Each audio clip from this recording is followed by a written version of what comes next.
ఓం సదాశివసమారంభాం వ్యాసశంకరమధ్యమాం అస్మదాచార్యపర్యంతాం వందే గురు పరంపరాం. జ్యోతిషాస్త్రాన్ని భావతరాల వారికి ప్రసాదించిన ఋషుల యొక్క పాదపద్మాలకి నమస్కారం చేసుకుంటూ, అలాగే నాకు జ్యోతిష విద్యను నేర్పిన గురువర్యులు జ్యోతిష బ్రహ్మ కీర్తిశేషులు శ్రీ ఈరంకి సూర్యనారాయణమూర్తి గారు, సూర్యశ్రీ దైవజ్ఞ గారి యొక్క పాదపద్మాలకి నమస్కారం చేసుకుంటూ, ఓం శ్రీ మహాగణాధిపతి నమః, శ్రీ గురుభ్యో నమః, హరి ఓం. వీక్షకులందరికీ నమస్కారం. కుంభరాశి వారికి ఈ పంచగ్రహ కూటమి కొంత మిశ్రమమైనటువంటి ఫలితాన్ని ఇస్తుంది. మీరు గమనించండి, పంచగ్రహ కూటమి ఈ రాశిలోనే ఏర్పడుతుంది కాబట్టి ఆ గ్రహాల తాలూకు ప్రభావం చాలా ఎక్కువగా ఉంటుంది. జన్మరాశిలో రవి రాహువులు కలిపి ఉండడమే దోషం. ఇంకా భయంకరమైన దోషం ఏంటి అంటే పాపార్గళం పట్టడం. అంటే ఈ రాశికి ద్వాదశ స్థానముల యందు పూర్తి పాపగ్రహాలు శని కుజులు ఉండడం. సరే, ఇది కొంత భయపెట్టినట్టు ఉంటుంది, కానీ గ్రహస్థితి ఎప్పుడు కూడా ఒకేలా ఉండదు. ఎప్పుడైనా మారుతూ ఉంటుంది. అందులోనూ గోచారంలో ఎప్పటికప్పుడు గ్రహస్థితి మారుతూ ఉంటుంది. కానీ ఈ వారంలో గుర్తుపెట్టుకోవాల్సింది ఏంటి అంటే లిటిగేషన్ వ్యవహారాల జోలికి వెళ్ళకూడదు. ఎందుకంటే ఈ గ్రహస్థితి ఏదైనా మిమ్మల్ని కొంచెం కోర్టు కేసులు, పోలీస్ స్టేషన్లు ఇటువంటివి ఇబ్బందులు పెట్టడానికి అవకాశం ఉంటుంది. కాబట్టి వాటి పరంగా జాగ్రత్త. ఏమీ లేనప్పుడు ఉత్తినే బండేసుకెళ్తూ ఉన్నా పట్టుకుని చలనా వేస్తారు.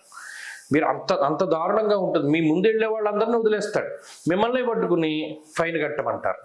అంటే మీ గ్రహస్థితి బాగాలేదు. ఇలా ప్రభుత్వ పరంగా ఏదైనా ఒక ఇబ్బంది రావడానికి అవకాశం ఉంటుంది. అలాగే మనం ఇన్ని గ్రహాలు జన్మరాశి యందు ఉన్నప్పుడు ఖచ్చితంగా ఆలోచన తీరులో చాలా గొప్ప మార్పులు వస్తాయి. దేహార్తి చిత్త సంతాప కాలాతిక్రమ భోజనం అన్నారు. అంటే సరైన సమయానికి తిండి, సరైన సమయానికి నిద్ర ఉండక, ఎక్కువ శ్రమ పడుతూ, శరీర సౌఖ్యం తక్కువగా ఉంటూ, ఖర్చు ఎక్కువగా ఉంటూ, ఎక్కువ తిరుగుతూ, ఇలా ఎక్కువ శ్రమ పడుతూ ఉంటారు. ఇంకా చెప్పుకుంటూ వెళ్తే ఇందులో కొంత నెగిటివ్సే ఉన్నాయి. అదృష్టం తక్కువగా ఉన్నది.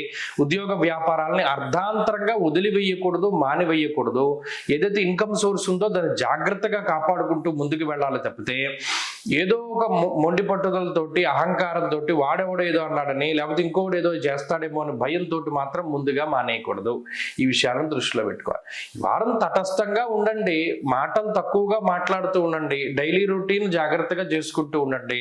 కొత్తగా పెట్టుబడులు పెట్టవలసి వచ్చినప్పుడు, కొత్తగా పరిచయమైన వ్యక్తులతో మాట్లాడేటప్పుడు కొంచెం జాగ్రత్తగా మెలుగుతూ ముందుకు వెళుతూ ఉండడం ద్వారా ఎంతో కాలం ఈ గ్రహస్థితి ఇలాగే ఉండదు. కాబట్టి కొంతకాలంలో మరలా మీరు దాన్ని మార్పు చెందిస్తూ ఉంటుంది. కాబట్టి ఆ మార్పులో భాగంగా మంచి ఫలితాలను కూడా మనం ఆశించవచ్చును.